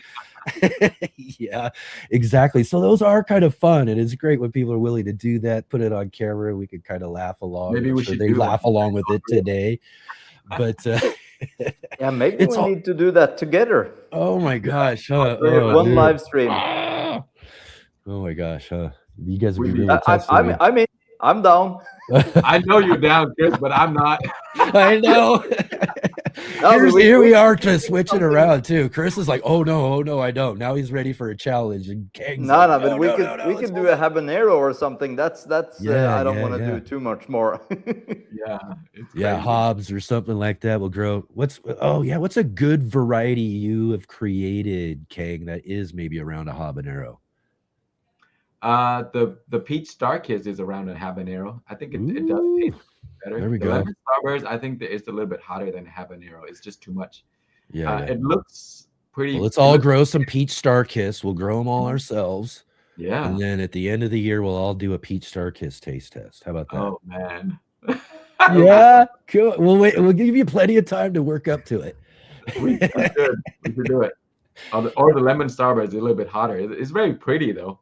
Yeah. I know I do got to get some more seeds from you soon though too. Yeah, you let me know. I'll send you some. Definitely. I'm curious. I've fallen very much in love with the rocotos. I like the Peruvian varieties, and I actually started some now that I'm going to have in the grow room, just because I have trouble with them here in Norway for some reason. They grow really slow, and when the season is over, they're not there. so I always end up with unripe peppers at the end of the season. But I thought that could be a nice plant to grow inside, and I also have almost unlimited with height here, so it could be easy to grow.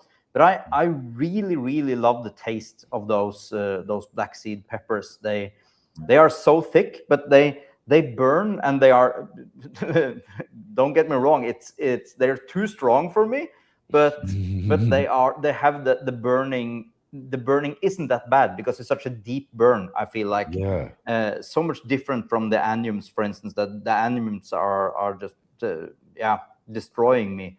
But those are really interesting. So I've been growing those a couple of years now, and more and more I enjoy going back to them. But I don't like the plant. It's too long and spindly, but they are really tasty, and they're abundant. Avocados are nice. They do prefer a little cooler temperature, because I struggle to grow them in the Texas heat. So I always have to grow them in a pot if I have to grow them, because I have to move them into the shade. They just would not perform well. And so once it gets to the end of the season, it'll do better for me. It'll produce pods, but then by then sometimes the pods don't ripen in time. Yeah, but that might also be. Yeah, that might also be my issue, because in the greenhouse it's frost until it's too hot, and then it's frost. So there's no in between there. That might be the reason. Yeah. There it is. Let's do this one. That's not that one. Remove that one. Let's add this one. There it is. I wanted to show those. I was just looking at them. Those are a really interesting pepper. They look like a bell pepper in a way, but they got heat to them too, huh? Yeah. There's the one called the Manzano, which is the orange one that look. You see those red ones, but they're orange. They call the apple Manzano, and they look just like that. And they're so good if you stuff them with meat and stuff like that. Oh man. Yeah. Those are the Mexican varieties. They are a lot bigger, and the ones that I'm growing is those Peruvians that are slimmer, that looks more like a regular pepper. These are the huge bell peppers, and they're like a centimeter wall, and it's so thick that you almost cannot eat it. Thick those are. They're just wow. Yeah, those look good. I gotta try those for sure.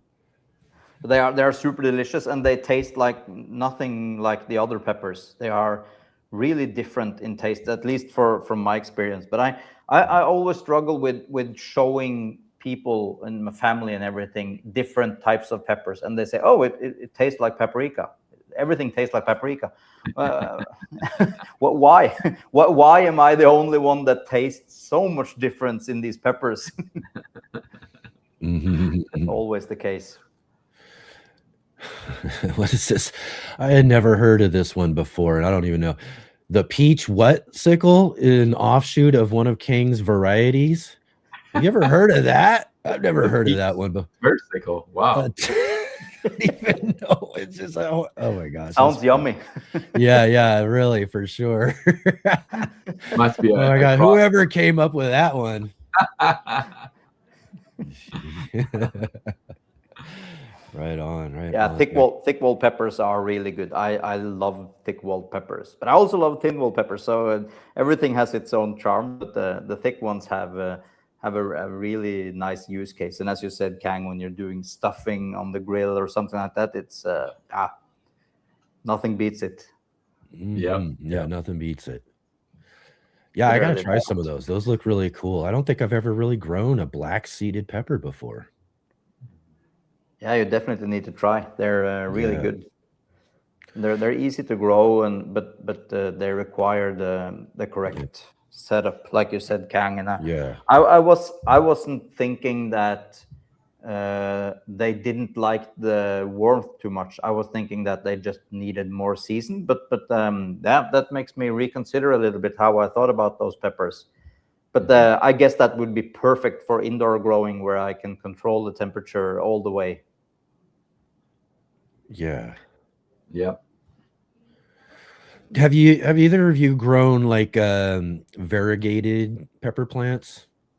Yeah, I grew the fish pepper. Remember the fish ones? Yeah. Those were the original variegated peppers, and a lot of them. Fish peppers. Yeah, they're really beautiful. They're variegated. I grew a few other crosses of some types that look similar to the fish peppers, but they're different names. They're Yeah. just pretty.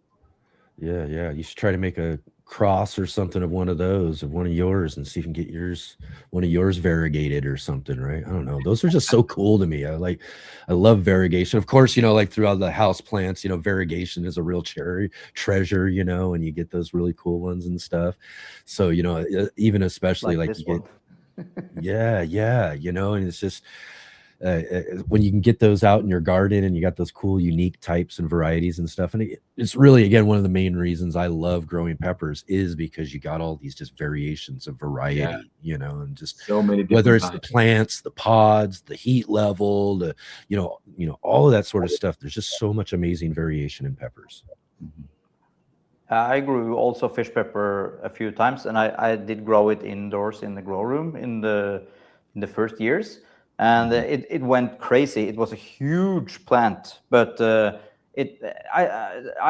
felt like the taste was a bit boring, to be honest. It wasn't the pepper that I would grow for the taste of the pepper. It's just like a novelty for me, at least. Yeah. Same with me. I grew it for a few seasons. The taste is pretty bland. It looks beautiful though. Peppers that I grow for taste, are like, if you guys ever grown the ahi multicolored ones? Yeah. Man, those are so cool. Like stripe kind of ones and stuff. They have red, orange, purple, green. I mean, they're just like a rainbow, and they are so sweet and so good. And another one is the Brazilian starfish. That one's a great one. I really love that one. I always talk highly of it because I truly love that variety. It tastes so good. It doesn't have a lot of heat. And so every time I grow those varieties, I just love the way they go. They look like a flying saucer. And, when I grow them, every time I work in the garden, I just pick them a handful and I just eat them right off the plant. Yeah. But have you grown a variegated variety of the starfish? Was that, if I understand? No. There's a red one and there's an orange one. I think there's a yellow one. I grown the red one before, and it's a beautiful. It's the same for me with all these plants. They are so tropical, and I always come back to my favorite, the ahi or the El Oro de Ecuador. That's my favorite pepper of all time. But it's the same with these, and you have the the one that you mentioned, Khang. No, Enoch, that you were growing the seed you got from me. The Sugar Rush Peach. Sugar Rush Peach, yeah.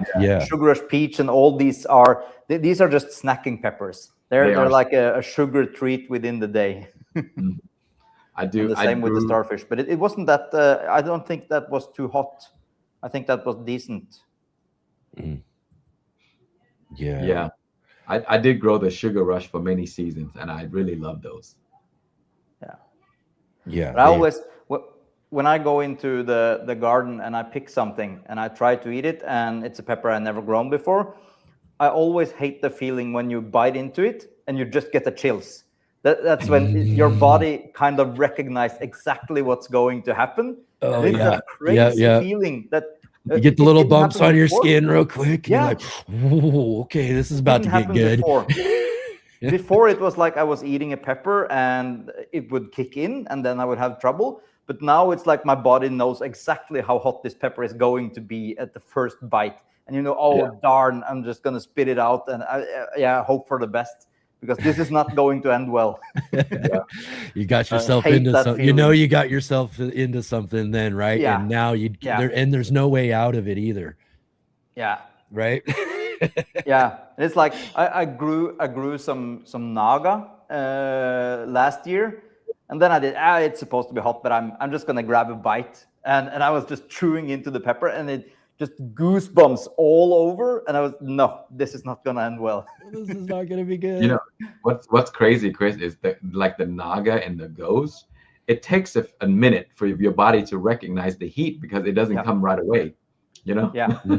But my body instantly knew that this is gonna be one of those peppers, because I've there's something about the smell and the taste. You can kind of smell the oil in the pepper. It has a certain type of stinging smell, and when you bite into that, your nose is getting filled with that smell. Ooh, and it's just a you know that regret. You know when a smell transfers to a taste.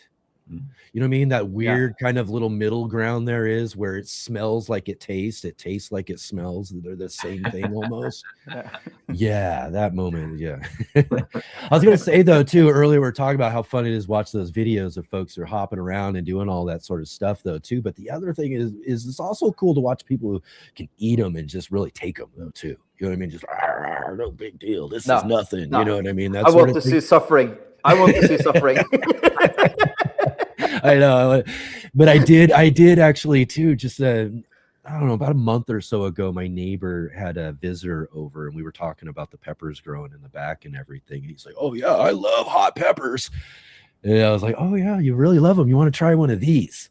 And I can't remember which variety it was, but it was one of my hotter ones that we had growing out there this last season. And he's like, "Oh yeah, no problem," and takes a bite of it and everything. But he was like in that middle ground, you know what I mean, as well too, where it was like first he's just like kind of like, "Ooh, that's hot. Yeah, that's hot." Just like it only took a few seconds, you know what I mean? And then all of a sudden you just see his face get red and just things start going in his ear. You know, you can almost see steam coming out of the ears and stuff. But he's holding on and he's holding on. And I'm like, dude, you're a champ, dude. I can't believe it. Young kid too. He was young, probably in his early 20s or something like that. And I was like, oh man, you're a champ, man. Holy smoke. You could just see him. He just wants to start balling or just he wants to grab a hold of something or just get down on the ground, but he's just holding on to it like, no, I can do this. So there's just something about those too, you know. People are just like, oh, I'm gonna resist the you know what I mean, I'm gonna take it as much as I can. I was like, you did a really good job, dude, but you could tell that was really getting you. The worst is if you eat those on an empty stomach. That could really hurt. Ooh, yeah. And that was one thing he did tell me afterwards. He was like, oh man, the next day was the worst. That's when it really gets you, because that's that moment, Christopher, right? You're sitting there and you're going, oh, this isn't going to go well. Well, it also, for someone who knows where it's going to go, is like, oh, this goes for like 24 hours or more though too. You know what I mean? Yeah, but if I haven't eaten, then it's instant sickness. Worse. Yeah. I've done that a couple of times. Cramps, instant cramps. Never again. I just get sick and it comes back up. So I need food in the stomach to be able to manage those. Yeah, right on. Well, guys, here we are, man. I can't believe it again. Winding on down towards the end of the show. Where did all the time go? The Dorset Naga. I saw a comment there about the Dorset Naga. I think that's the one that they grow to enormous size if the pot size is big enough. And I always wanted to try that, but I couldn't get my hand on some. Yeah, those are big fatty ones, man. Yeah, and I remember like 10-15 years ago, I was watching YouTube videos about somebody in Great Britain or something that was growing these in a greenhouse in enormous pots. And they picked like 6,000, 7,000, 8,000 peppers from one plant. Oh, I saw that. I think that was the Dorset Naga. So I always wanted to try that indoors, but I didn't get my hands on some good seeds. But that would be a fun project to see how tall you can grow a pepper indoors. Because it looks like or if you grow it in water, what would that be looking like? Yeah. That would probably be even more crazy if you gave it enough water. You should do it. There's this guy, the Pepper Guru or something. He's down in South America, or he does a lot of stuff down there as well. But his pepper plants, dude, are just monsters. And he's growing them as perennials, right? You know, he's in his where he can just grow them all, you know, for a few years. He's just got this big, massive ones.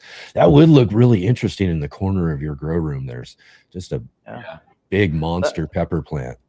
The biggest container, the one that I was letting my avocado stay in now, it's 50 gallons.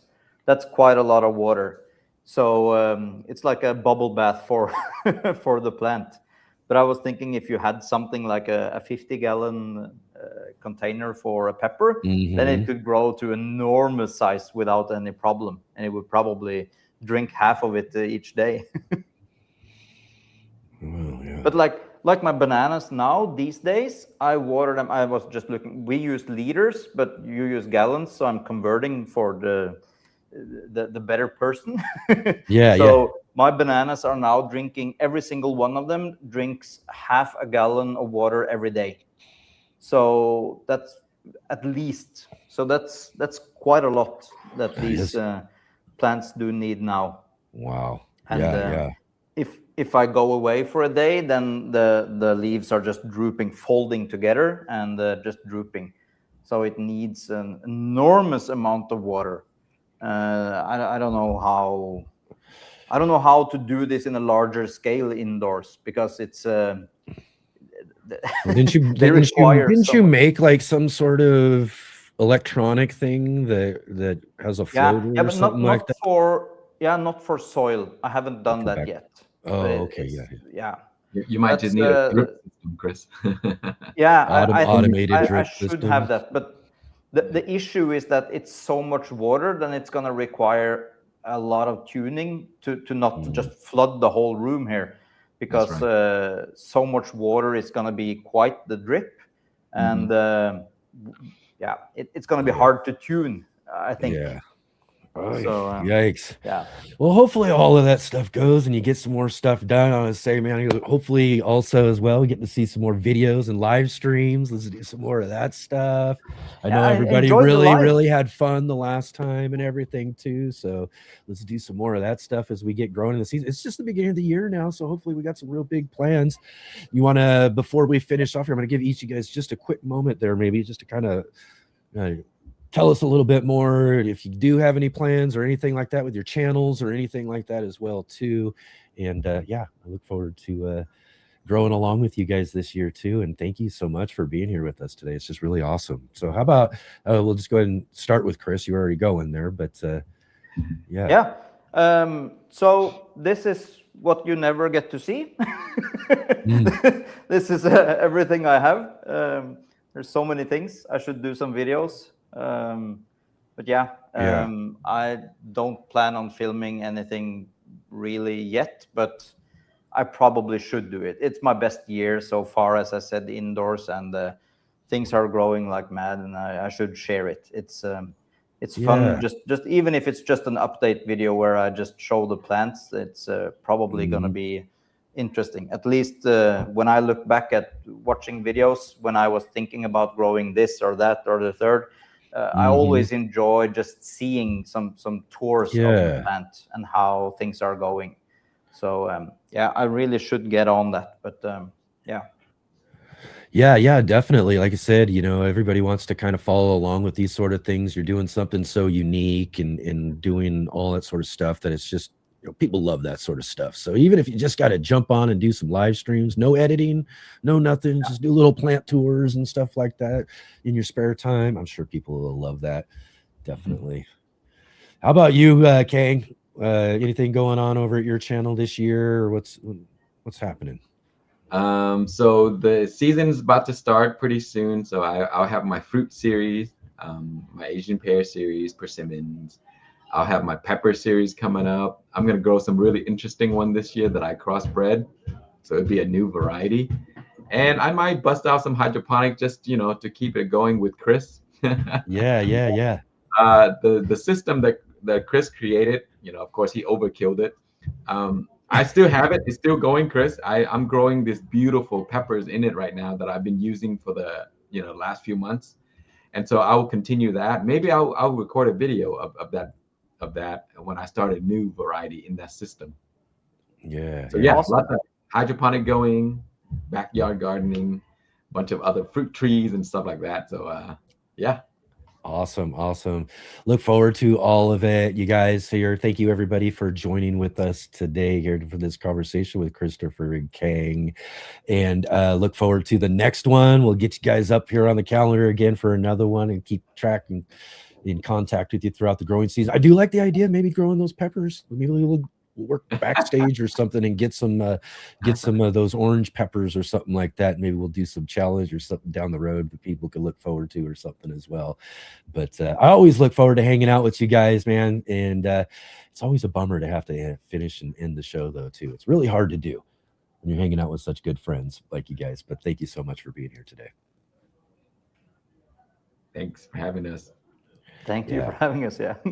Absolutely. Look forward to the next time, guys. Thank you. Bye. Hey, gardeners. Thanks for tuning in to our show today. We'll be right back at it here in just a moment. I just wanted to take a second here to highlight our regular videos and features here on the Urban Gardener channel. Our weekly garden journals,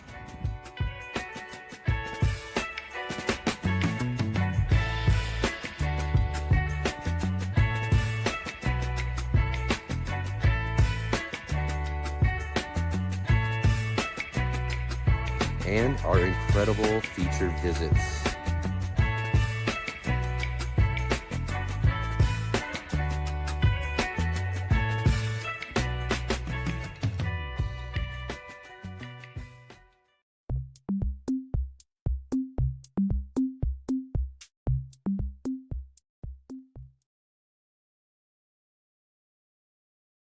All right, there we go. Let's wind down another show here on our 3-day weekend on the Let's Get Growing show. Our Sunday edition is about finished up today. Thank you all so much for being here with us today for this fun conversation with my good friends Christopher and Khang. And then, like I said, they got links down below. If you haven't checked out either of their channels, go over and give them a subscribe. Go drop into one of their comment sections on a video or something like that and let them know that you saw them here on the Let's Get Growing show. I really appreciate it when you guys do that and supporting all of our guests who are here with us on our live show. So here we are again too. It's hard to wind down these conversations, but we got to get things finished up. So I'm going to run through this all real quick here.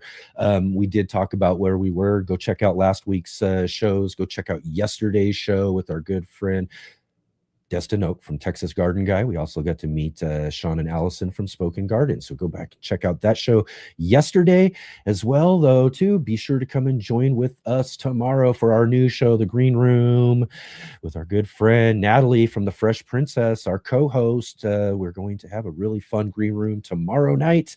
We've got Joe Lample from Joe Gardner and the Emmy Award-winning PBS series Growing a Greener World joining with us for the conversation as well. Definitely come and join and check out our new segment with Shawnee Grows, Robin Gardens, Sow and Tear, doing Grow What You Eat. We've got Shawnee this week starting us all off basically for our first segment of this new year and new show. So really, really awesome of them. Come and join with us. Definitely. Next week, real quick though, next week, this is big. Get the word out. Everybody, I want to get the word out. This is going to be our first community show of 2026. This is where you, the audience, are the guest. Yes, you all are invited to come be a guest right here on the show, just like an old call-in radio show, except for it's video. I'm going to give you a link. You can come on and join with me. Get the word out to some small channels and some folks out there who might like a shout out or something, or get a chance to join with us here on the show. We're going to do something new. Our friend Jay, the J-Bot, who's our backstage producer and facilitator, will be our co-host. She's going to co-host, and we'll have a great conversations with all of you next Saturday for that community show. Next Sunday, we've got another appointment with Dr. Jeff. We're going to be talking about blue zones on our Gardening as Medicine show. And next Monday's Green Room, we're going to have our trivia contributor, the Suburban Gardenista, as well as Michael Overstreet from The Garden Nerd joining us next week as well. So right on, everybody. Thank you all so much for being here with me today. If you can, real quick, before you head out, let's go ahead and click that like button real quick there. Hit the thumbs up. Subscribe if you haven't subscribed yet. Share with all your friends. Let them know about your 3-day gardening weekend here on the Let's Get Growing show. And definitely, like I said, follow all the links down below in the description. Thank you all for being here. We got a great show coming up tomorrow night for our next green room here on the show. So I hope to see all of you with me and Natalie then, for sure. All right, everybody.